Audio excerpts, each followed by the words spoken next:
cautious optimism. That's the reaction to news that the XL beef plant in Brooks will soon be run by the world's largest beef processing company.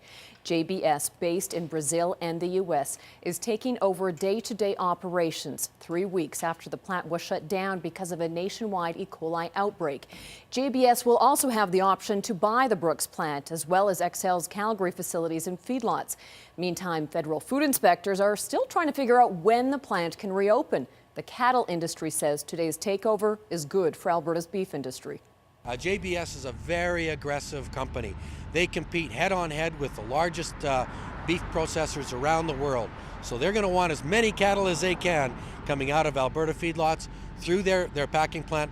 They don't want to give one day relaxation to the Cargill plant in High River.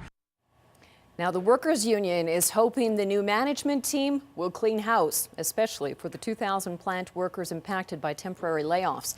The union representing the workers also says the deal is a good thing, not just for the workers, but also for the Nielsen brothers, who own XL Foods. The union feels the brothers got in over their heads, and this will give the plant a chance to survive and be in a good facility in the future. The union is also hoping for a better working relationship with the company. They wouldn't agree to engineered or a industrial engineer to come in and do a study of food so that we knew food safety and worker safety was okay.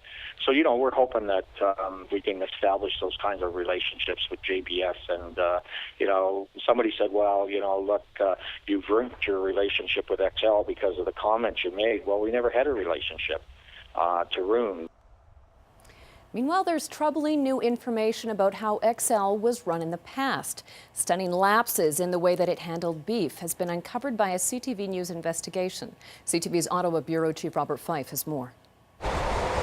When American food inspectors head to Brooks, Alberta next week, they'll be following up on years of health concerns about XL Foods stretching back more than a decade.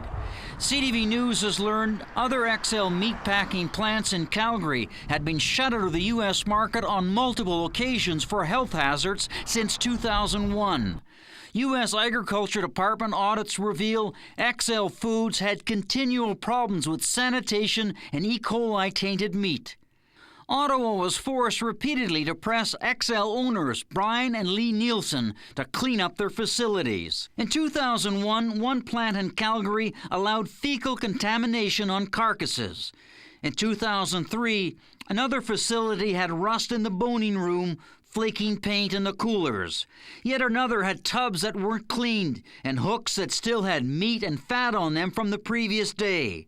Two of the facilities were delisted by the U.S. for more than a year. We're realizing that these companies have a long history of bad behavior and nobody's calling them to account. A 2005 audit worried about pests getting into the Calgary slaughterhouse. In 2006, blood and other liquids were dripping into edible meat. 2 years later, U.S. inspectors discovered pipes filled with blood and dirt. It's entirely unacceptable that Canadians would be less informed than Americans. The agency says Canada's food inspection system isn't broken, but more attention needs to be focused on sanitation and hygiene.